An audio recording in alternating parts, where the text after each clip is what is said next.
guys, I welcome all of you to this video. I hope your IELTS preparations are going on in full swing. I am here to help you with your preparation.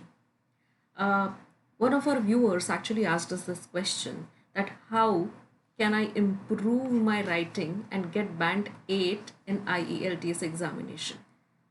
So, first of all, I want you guys to understand that in IELTS there are four sections.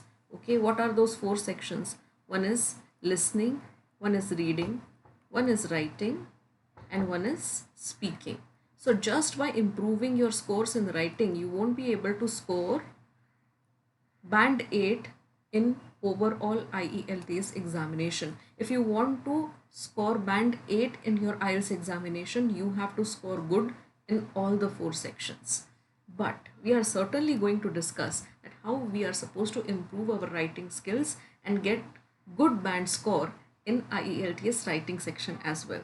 So help you understand or to make you understand IELTS scoring pattern in entirety, the first thing that we are going to do is we are going to discuss IELTS format. Second, we are going to discuss IELTS writing format, and then we will discuss the band descriptors based on which you will be judged in your IELTS examination. So let us understand each and every section separately. So let us understand IELTS format first.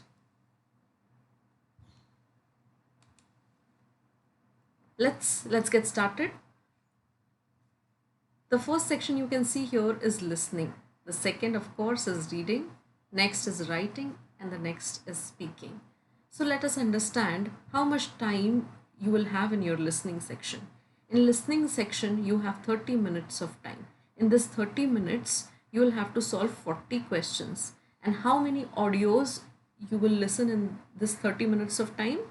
You will listen to four different audios, four different sections are there, right? You will be listening to those audios and simultaneously you will solve the question paper as well. You will be answering the questions as well. So make sure you develop the skill of listening, understanding, comprehending, and finding the keywords and writing the answers at the same time, because this is the kind of multitasking that you will have to do in your listening section. Again, let's repeat. In listening, you have half an hour of time, you have four audios to hear and four sections to solve, and in total you have 40 questions to solve. Now let us talk about reading part. In the reading section, you have double the time, which is 60 minutes of time. You have 1 hour to solve all the questions that are there in the reading section. And how many sections are there? Unlike listening, here we have only 3 sections. How many sections? 3 sections. Now these 3 sections basically are 3 long passages that you will get in your IELTS reading. You have to solve these passages. Now you have several types of questions below each and every passage which you will have to solve in the 60 minutes of time. And how many questions do you have? You have 40 questions. This is same to the listening part. In listening also you have 40 questions. In reading also you have 40 questions. So let us repeat the format of reading once again. You have 1 hour of time, 1 hour of time to solve 40 questions, and you have 3 passages to solve, which are basically 3 sections. Right? Now this was about reading. Let us talk about writing, about which the student has actually asked me the query that how to improve my scores in writing. Now in writing again you have 60 minutes of time. That is 1 hour. You have complete 1 hour to solve your writing part, your writing section. And how many tasks you are supposed to complete in this? You are supposed to complete 2 tasks, task 1 and task 2.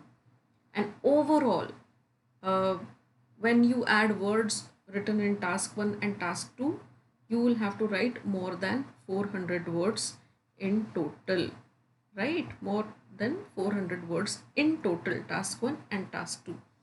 As we are going to cover the format for writing section in the same video, you will be able to understand what is the word limit for task 1, what is the word limit for task 2 as well. So please watch this video, and in the next part you'll understand exactly what you have to do in your writing section. The next part here is speaking. Right? Speaking goes for around 11 to 14 minutes. There are three parts in speaking: part 1, part 2, and part 3. Part 1 is introduction, where 7 to 8 questions,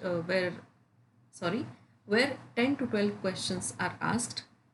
Next, or the second part, is cue card section, where a topic will be given and you'll have to deliver a speech of around 2 minutes. After that, you have part 3, where more complex and abstract questions will be asked to you. So you have three parts in speaking which you'll have to answer, and the speaking will go on for 11 to 14 minutes. Right? The speaking will be conducted face to face. This is the basic structure of IELTS. Now, if you really want to score band 8 in your IELTS examination, make sure you're preparing well for all these sections, whether it is listening or reading or writing or speaking. You have to score really well in all the four sections and not just in writing.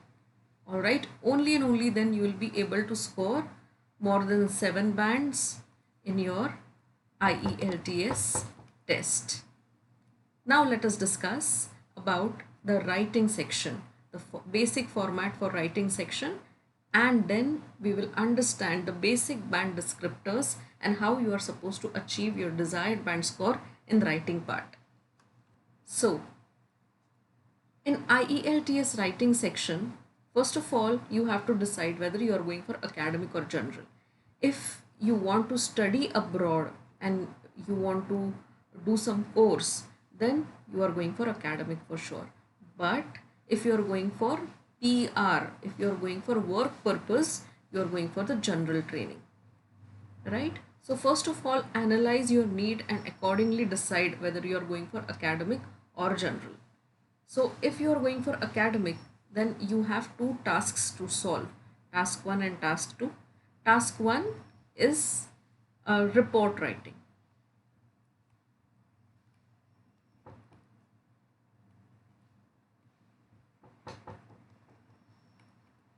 Right? Task 1 is report writing. In report writing, you will be given an infographic. That infographic may be anything. It may be a graph, it may be a table, it may be a process, or it might be combination of one or two infographics. Infographics means what? The graphics which presents some information. So you'll get graphs, you can get table, you can get process as it is already written over here. Apart from that, you can also expect pie charts and maps here. So whatever information is given to you in the form of that particular graphic, you should be able to derive information from the data that is presented. Okay, you should be able to understand, or you should be able to read that data effectively, and accordingly you should be able to draw information from that. Once you draw information from that, you have to write a report.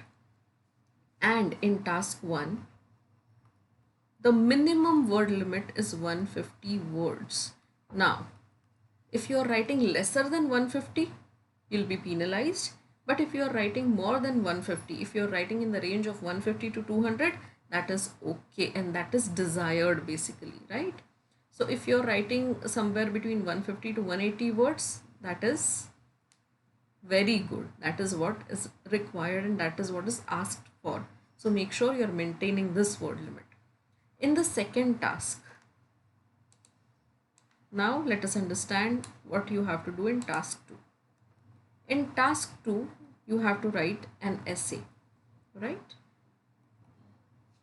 Now this task 2 is common for both academic as well as general. So if you are writing an essay, you have to make sure you are writing at least 250 words. So minimum word limit for essay writing is 250 words. So what should be the range here? 250 to 300, not more than that. Alright, now let us understand what exactly you are expected to do and how you are supposed to divide your time in the writing section, right? In writing section, you have task 1 and task 2, and total 1 hour of time is there. How much time do you have? 1 hour, which is 60 minutes, right? You have 60 minutes of time here. 60 minutes. In 60 minutes, you are supposed to divide your time like this: 20 minutes for writing task 1 and 40 minutes for writing task 2. Why? Of course, because the minimum word limit for task 1 and task 2 is different. In task 1, you have to write only 150 words, whereas in task 2, you have to write 250 words at least. So, of course, that is going to take more time. Apart from that, task 2 is essay writing, which means you have to do a lot of analysis, you have to imagine a little bit, you have to add some reasoning, justifications, examples. So more mental work is required in essay writing. However, in task 1, you already have the data given to you in the form of that infographic. You simply have to read it and write it in the form of a report. So it is going to take less, not exactly less, but of course, if we compare it with essay writing, uh, half of the thing is already there, and you have to write something based on that, right? So that is the reason this takes lesser time. Now, if we talk about general training, right, we talked about academic module right now. If we talk about general training, in general training, task 1 is letter writing, not infographics, no report, only letter. So there are three types of letters, you all know, right? One is formal, one is semi-formal, and other is informal, right? So out of these three, you can get any one letter, and you will have to write a complete letter for that particular topic. And task 2 remains the same for general as well, right? It is essay writing, where you are supposed to invest your 40 minutes of time. So this is how you are supposed to go about, or you are supposed to approach your writing section. I hope the basic writing format is clear to all of you. Now let us discuss the band descriptors, or the assessment criteria based on which your writing is judged. Now let us discuss the main question that was asked by the viewer, that how you're supposed to improve your scores in the writing section. There are basic criteria that are given to us by IDP, and only based on those criteria your writing is assessed. So if you improve those criteria, you automatically are going to score good in your IELTS writing section. First is task achievement, second is coherence cohesion, third is grammatical range and accuracy, and fourth is lexical resource. To understand this criteria, let us take an example of one sample question. Now this is the sample question. This is a question for task 2, that is essay. With the help of this, we will understand how we are supposed to meet our criteria and improve our scores in writing. So let us read this question first. Some people believe that it is the responsibility of parents to teach their children how to become good members of society, while others argue that schools are the most appropriate setting for this education. Discuss both perspectives and provide your own viewpoint. Now we know what is asked. Based on that, we are going to write our response. Accordingly, we are going to achieve the success in the task that is given to us. So task achievement or task response is basically how you are responding to the task that is given, how successfully you are able to touch each and every point that is asked in the question. Now there are two things in this question. Some believe that this is the responsibility of parents to teach their children how to become good members of society. Others feel that schools should teach this to the children. The main question here is you have to discuss both the perspectives, and then you have to provide your own viewpoint. Now, guys, the question prompt is giving us two conditions, two scenarios, where there is a set of people who think that uh, such education should be given to them in schools, and there is other side where people think that this education must be given to the students by their parents. This education can be given by parents alone. So these are two different viewpoints. But in the question, they are asking us to discuss both of them, which means if we are discussing only one and leaving the other, or discussing the second one and leaving the first one, then we are not going to get good scores in our task achievement. We won't be able to do that. Hence, it is very important to understand, comprehend the question. And now you have understood that we have to discuss both the perspectives. So while writing your answer, make sure you are discussing both the sides. Now, what are these two sides? How parents are also responsible, and how schools or educational institutions are equally responsible to nurture a child and to make him into a good citizen, right? You have to discuss both the views, and at the end it is very important that you give your own opinion, because your viewpoint is also asked. If you get this, if you understand every step of the question clearly and are able to write your answer or task accordingly, you'll get good scores in task achievement. I hope this is clear. The next assessment criteria is coherence and cohesion. Now let me help you explain what coherence means. Coherence means the flow of your writing. You have a lot many ideas or lot many points to discuss about these two things, but you are writing it in a very haphazard manner. The reader is not able to understand where one idea starts and where this one idea starts and ends, and from where the second idea is starting, and why the second idea has abruptly come in between. This is the feeling of reader while reading your answer, and that is not a very good essay. Make sure that whatever ideas, first of all, plan your answer. There are so many ideas in your head about this particular topic, but you have to filter it. You have to decide that what are 2 to 3 ideas that you are going to present in this particular essay, and develop only those points. Also, you have to decide the sequence in which you are going to write it down in your essay. If your sequence is decided and you are writing your response accordingly, then great, your coherence will automatically improve. Other way of improving your coherence is dividing it into paragraphs. Try to write one idea in one paragraph only, second idea in second paragraph. Maximum you can write 2 ideas in one paragraph, but don't uh, crowd your paragraph with so many ideas, because then it loses coherence. It doesn't remain that clear. Okay, so make sure you maintain the clarity by maintaining the coherence and dividing your content into appropriate paragraphs. Next, of course, is cohesion. Now, cohesion is another interesting aspect or another interesting criteria, guys. Cohesion means what? Whether two ideas are sticking together. Now, why they should stick together? Because we have one single target ahead, right?